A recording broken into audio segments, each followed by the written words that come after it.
Hi, and welcome to Three Questions with. Got my buddy Rod with us from Merrimack Valley Wi-Fi Pros. Good afternoon, Rod. Welcome to the show. Hey, Kevin. Great to be here again. So, Rod, I asked you to come on the show today because I've realized there's something we haven't talked about yet, and that's if you're fortunate enough to build your own home. Yeah. It seems like that is the ideal time to get the Wi-Fi right. Yeah? Yeah, and that is so true. So just give you a little context. 10 years ago, I had two Wi-Fi devices on my network. Today, in my great big 1,500 square foot home, I have 50 devices. Whoa. 10 years from now, I'll have 350 or 500 devices. Okay. This is something to think about. The way it is, almost every electronic device you buy for your home today comes with Wi-Fi. Your garage door, it's on the Wi-Fi. Your washer's on the Wi-Fi. Your music system's on the Wi-Fi. Your home theater system, your phones, your iPads, everything. Well, it's only going to get worse. And so it's really important to build the Wi-Fi to be future-proof for your home, not just for the number of devices, but also for the bandwidth. Today, you can only get a gigabit to your home. 5 years from now, everybody will have 2.5 gigabits. 10 years from now, it'll probably be 5 gigabits. Your home network has to be able to support this. And if you're building a new home and you're going to be there 20 years, you want it to be able to keep up. And so you got to actually you got to build the right network now.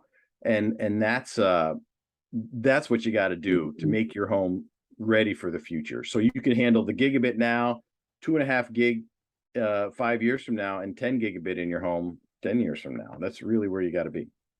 So, Rod, no disrespect to our builder friends, but they may not be up to speed on everything you just said, especially if they're not tech savvy. So relying on my builder may or may not be the great call. Well, so your builder's great at building a home, and electricians are great at wiring it up and installing your switches and plugs and all that stuff. Neither of them, except in extremely rare circumstances, know anything about networking. What a builder will do today is they'll put in, 4 or 6 Ethernet drops throughout your home and say, now your home's all wired up, it all runs to the same place. It's really cool. That is not what you need at all. It's interesting, and you can build something out of it for today, but it's not future-proofed. It's oftentimes they don't use the right cabling to make it 10 gig capable. They don't run the right number of Ethernet cables to the individual rooms. And for a house like that, really what you want an infrastructure that's 10 gig capable and 2.5 gigabits today. You want your Wi-Fi devices invisible.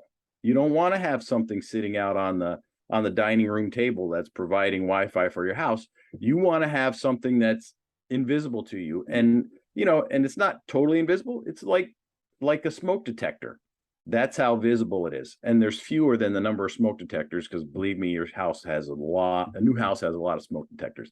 So, you need the right number of devices, and you need to work with someone that can design it right. I have partnerships with both Netgear and Ubiquiti. So either one of them you give me the blueprints to your home, we'll figure out where's the right place to put all these devices. And if you want something that's, really techie, manageable, really cool, Ubiquiti is a great way to go. If you want something that's a little easier and friendly to manage, Netgear has some great products.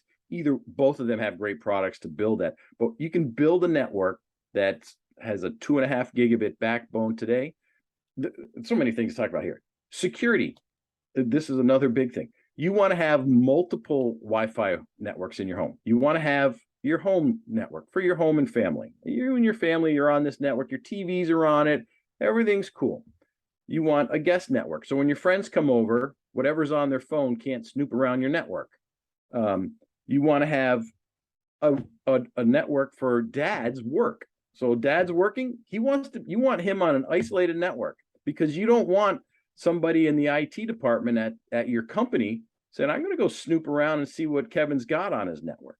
And you want one of those maybe for mom. If mom's working from home too, sometimes you want a separate network for mom's work network. These are all these things are possible if you have the right design for your network.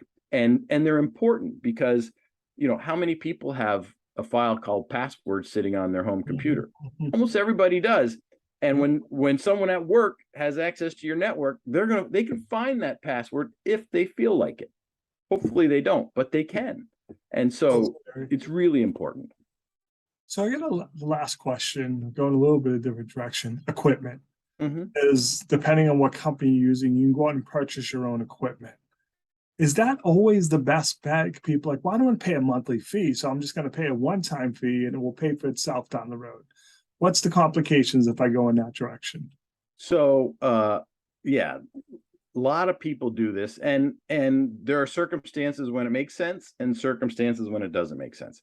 So, if your internet connection, and think you buy this device, it does internet and it does Wi-Fi. Those are two separate things. If the TV in your living room is buffering, it's probably not your internet connection. It's probably your Wi-Fi is the problem. Okay. And so if the internet is always up, stable, you never have the internet go down. I'm not talking about buffering or that kind of stuff. It's just the internet's always there. Sometimes it seems to be slow in your house. Then you're probably a good candidate for it, because that means, whoever your provider is giving you a really good connection to the internet. It's all good. Your Wi-Fi might stink, but your internet's good. In that scenario, you can replace it with your own equipment and save money on it. Save money after a year or two, probably 2 years. Well, it depends. If you do it yourself, if you're capable of doing it yourself after a year, if you need someone to do it for you after 2 years, you'll save that. You'll make that money back, and then you won't pay for that router 15 times over the lifetime of your home. True. However, if you have this problem where sometimes your network goes up and down and you're working with Comcast and they're troubleshooting it, or I don't mean to mention anybody, Comcast, Fios, Spectrum, whoever it is, you're doing a lot of troubleshooting with them, you might not want to rent it, because once you rent it, then they have an excuse. Yeah, it's your modem. Your modem's the problem. Well, it might not be your modem or your device. And a lot of times it isn't that device. Not always, but all the time.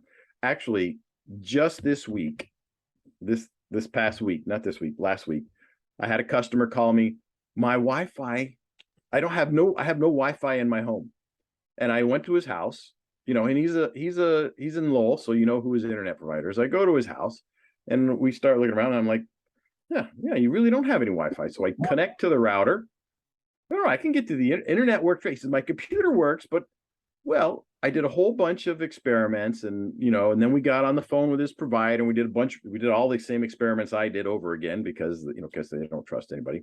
And so we do them all over again. And I'm like, it's the gateway. That's the problem. We need to replace it. And they go, yeah, you're right. We got to replace it. So they came out the next day and replaced it. And now the guy has his Wi-Fi back and everything's working fine. But if he had his own equipment, that company would not have done any of that troubleshooting with them. They would have said, hey, it's your box, bud. Right. Yeah. No problem. It all looks good from our side. That's what they said anyway. It all looks good from our side. And it did, but the device was defective. It happens. And so, So, Rod, if people are having questions about Wi-Fi in their home, they don't understand why they can't get a strong connection in one room, but they can get it in the other, that's when they should be reaching out to you for help. Oh, absolutely. If you don't understand the technology, most people don't know that there's a difference between internet and Wi-Fi, and they just think, well, my provider stinks. Well, it might not be that part of it. It's just the Wi-Fi in your home. Every home's different. It's difficult. So if they're having trouble, your TV's buffering or your connection seems slow, it's likely going to be your Wi-Fi, or they drop out. It's likely your Wi-Fi. You should call someone that knows the technology and knows how to figure out the problem and solve the problem. And that's what I do, 7 days a week, pretty much. So, Rod, what's the best way for people to reach out to you? How do they learn more? Oh, they can go to my website at www.mvwifipros.com. And if they go there, they can call me from there. They can book an appointment, a free consult from there. Or they can just call at 978-577-5884. If I'm here, I'll take the call. We'll see what's going on. If I'm not, leave a message and I'll call you right back, and we'll figure out what you need. Rod, I appreciate you taking a couple minutes to call into the show. And as always, thanks for being my friend. Thanks, Kevin.